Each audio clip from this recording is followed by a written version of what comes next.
Ang pinakamasamang bangungot ni Putin ay ngayon ay nangyayari na. Ang pangarap ng Kremlin na walang unlimited ammunition ay tila nagkukumahog na sa loob ng nagyayelong Arctic. Sa gitna ng mga boring at paulit-ulit na ulat sa mabababang antas ng mga news agency, isang nakagugulat na katotohanan ang unti-unting lumabas. Ang North Korea ay huminto na sa pagpapadala ng mga armas sa Russia dahil sa mga aberyang dulot ng matinding kondisyon ng panahon. Ang walang katapusang mga konvoy ng bala ni Kim Jong-un ay tumigil dahil sa sobrang lamig na panahon at mga problemang pang-logistics. Hindi lang ito simpleng balita tungkol sa delay. Ibig sabihin nito na putol na ang lifeline ng Russian Army sa Ukrainian front. Ngayon, hihimayin natin ang nagyayelong katotohanan sa likod ng sikat na alyansa ng North Korea at Russia. Bakit nagyelo ang mga dambuhalang tren? Paano ginagawang tambak ng bakal ng -50 degrees na lamig ng Siberia ang mga bala? At higit sa lahat, gaano katagal makakapagpatuloy ang isang hukbo na naubusan na ng bala sa kanilang mga meat attack? Pero bago ko simulan, ay hihingi lang sana ako ng isang like at subscribe, malaking tulong na ito sa aming mga content creator. Salamat po. Kapag ang thermometer ng digmaan ay bumaba sa zero, ang mga kwento ng mga diktador ay isa-isang nagyayelo. Ang logistics ang puso ng isang hukbo. At sa ngayon, ang puso ng Russia ay nasa bingit na ng paghinto. Ang libu-libong kilometro ng mga rails ng tren na umaabot mula North Korea papuntang Russia ay naging isa sa mga pinakamarurupok na tulay sa modernong mundo. Sa simula ngayong taon, ang malamig na hangin mula sa Arctic ay ginawang parang ice rink ang mga rails ng tren. Kapag ang temperatura ay bumabagsak sa -55 degrees sa pinakamalalim na bahagi ng Siberia, nagbabago ang mga batas ng physics. Ang mga rails ay nabibiyak, ang braking system ng mga tren ay nagyayelo, at ang mga hydraulic mechanism sa mga bagon ay tuluyang tumitigas sa yelo. Ang milyon-milyong artillery shells mula North Korea ay natrap ngayon sa loob ng mga bagon sa ilalim ng niyebe. Bakit huminto ang North Korea sa pagpapadala? Dahil ayaw nilang isugal ang kanilang limitadong kakayahan sa logistics sa ganitong kondisyon ng panahon. Ang mga pantalan ay nagyelo. Ang mga pasilidad sa paglo-load ay hindi gumagana. Pero may mas malaking problema. Alam natin ang kalidad ng bala ng North Korea. Mga shell na nakatingga ng 40 years at sumisipsip ng moisture. Ngayon, isipin mo ang mga balang ito na nakatambay sa -50 degrees sa loob ng ilang araw. Nasisisira ang chemical structure ng gunpowder. Humihigpit at nagyayelo ang mga fuse. Kahit makarating pa ang mga ito sa frontline, isa sa bawat 3 bala ay sumasabog sa loob ng barrel o kaya ay hindi pumuputok kahit kailan. Ang pinagkakatiwalaang malalaking stockpile ni Putin ay naging parang mga hand grenade sa sobrang lamig. Walang mga bala na dumarating mula North Korea pero tuloy pa rin ang human wave tactic ni Putin. May mga lumalabas na larawan sa social media na nagpapakita kung gaano kababa ang tingin ng pamunuan ng Russian military sa sarili nilang mga tao. Isipin mo ang isang grupo ng Russian soldiers na direktang ipinapadala sa frontline gamit ang isang Ural truck na tinanggalan ng mga pinto at bubong at chassis na lang ang natira. Dahil bukas sa hangin at snowstorm, nawawala ang kalahati ng body heat ng mga sundalo bago pa man sila makarating sa posisyon ng Ukraine. Hypothermia ang kumukuha ng kanilang buhay bago pa magawa iyon ng mga bala ng Ukraine. Ipinapakita rin ng mga hinubaran na truck at walang armor na sasakyan kung gaano kahirap ang kapasidad ng industriya ng Russia. Ang mga armored personnel carrier ay sobrang bihira na ngayon kaya ang mga sundalo ay ipinapadala na sa kamatayan sakay ng mga open trailer na nakakabit sa mga ATV. Ang mga sasakyang ito ay walang armor at walang heating. Isang piraso lang ng shrapnel ay ibig sabihin ay pagkawala ng lahat ng 6 o 7 na sundalo sa loob ng sasakyang iyon. Kaya bakit tinatanggap ng Russian Army ang ganitong panganib? Dahil bumagsak na ang logistics. Mga nagyelong fuel pipe, hindi gumaganang makina, at mga kalsadang natabunan ng snow ang tuluyang pumutol sa mabagal at magulong supply line ng Russia.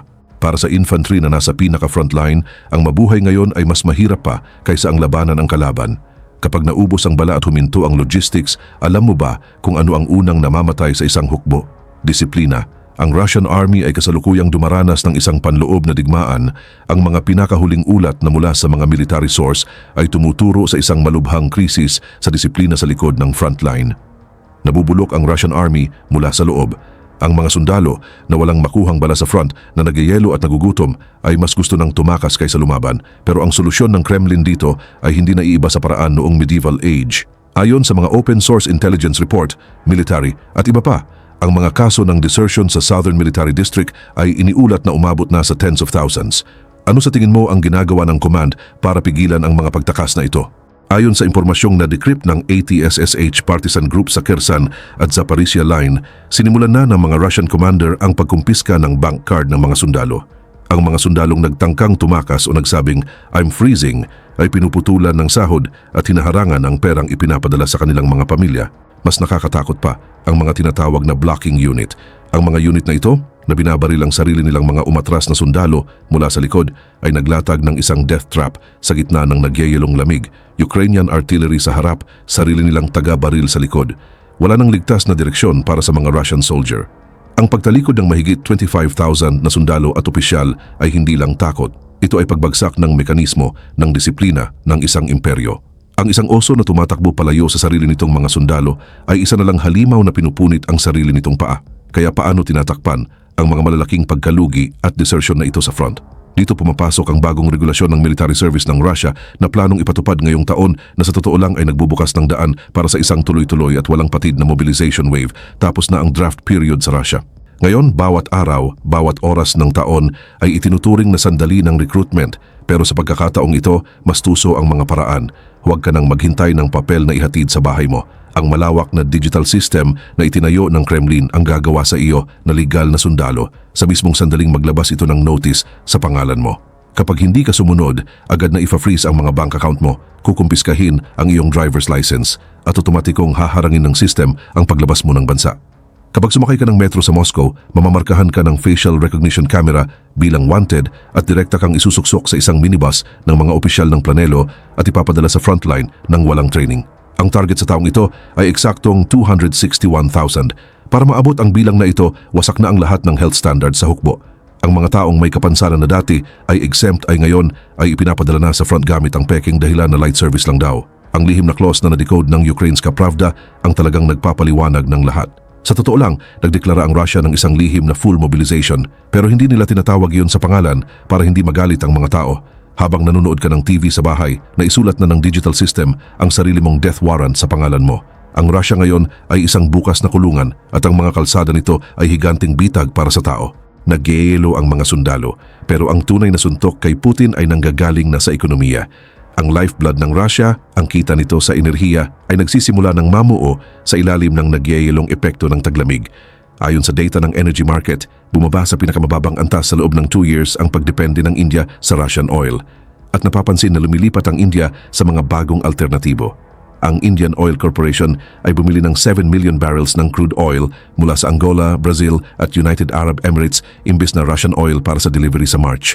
Hindi lang ito pagbabago ng supply, isa itong senyales. Bumagsak sa pinakamababang antas sa loob ng 2 years ang pag-import ng India ng Russian oil noong December. Inakala ng Russia na nakatakas ito sa sanctions sa pamamagitan ng paglipat ng oil exports papuntang east sa loob ng halos 3 years. Pero nagbago na ang math. Ang pressure ng secondary sanctions ng West ay binubura ang kita mula sa murang oil. Kinuwenta ito ng India at nakita na mas mabigat ang damage sa ekonomiya mula sa US trade retaliation kaysa sa tipid mula sa discounted crude oil. Ang pagkawala ng India bilang maaasahang buyer ay hindi lang nagpapababa ng kita, itinutulak din nito ang pagdepende ng Russia sa China sa puntong wala ng balikan. Nakatali si Putin kay Kim Jong-un para sa bala at kay Xi Jinping para sa survival ng ekonomiya. Habang nagyayelo ang mga bullet train mula North Korea sa Siberian Steppes, natural na mapupunta ang tingin sa China, ang tinatawag na Big Brother ni Putin.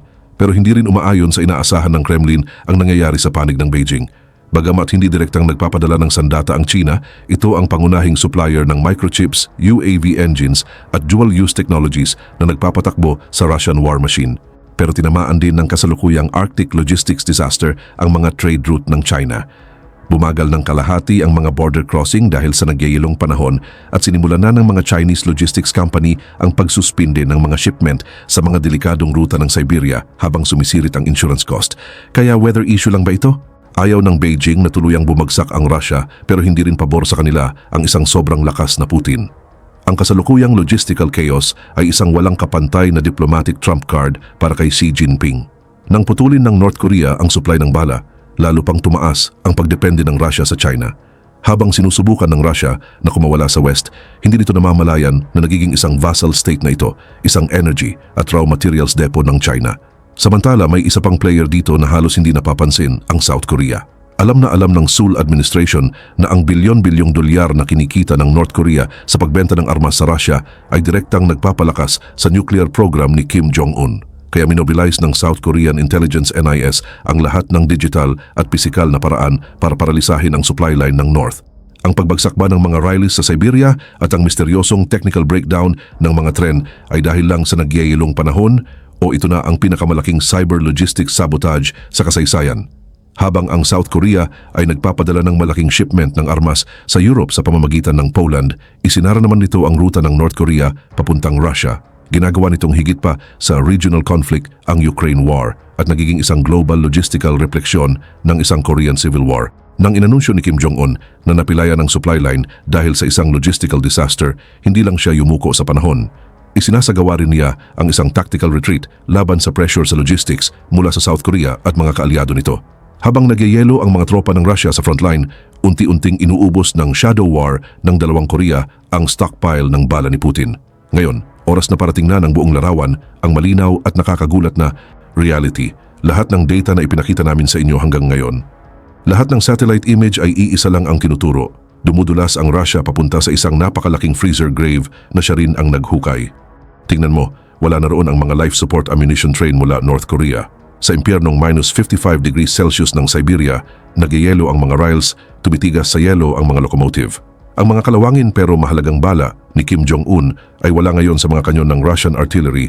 Nakahimlay ang mga ito sa libu-libong kilometro ang layo, nakabaon sa niyebe bilang mga tambak ng bakal. Hindi ito simpleng problema sa logistics. Ito ay ang tuluyang pagputol sa lifeline ng Russian Army. Ngayon isipin mo ang Russian soldiers sa frontline, itinutulak sila patungo sa kamatayan sakay ng open-top Ural truck na walang anumang winter gear. Dahil ubos na ang kanilang armored vehicles, patungo sila sa kamatayan habang nagsisiksik sa lamig at hangin sa mga ATV trailer. Ang mga nakaligtas ay ibinabaon ang sarili nila sa makikitid na tubong tinatawag nilang vertical graves para lang makaiwas sa mga drone. Hindi sila makagalaw, naghihintay na lang sa dilim ng kanilang oras. Naniniwala si Putin na palaging kakampi ng Russia ang Winter. Akala niya si General Winter na tumalo kina Napoleon at Hitler ay siya ring magyayelo sa Ukraine ngayong taon. Pero may isang bagay na hindi niya inisip. Ang kalikasan ay hindi kumakampi. Pinaparusahan lang nito ang hindi handa.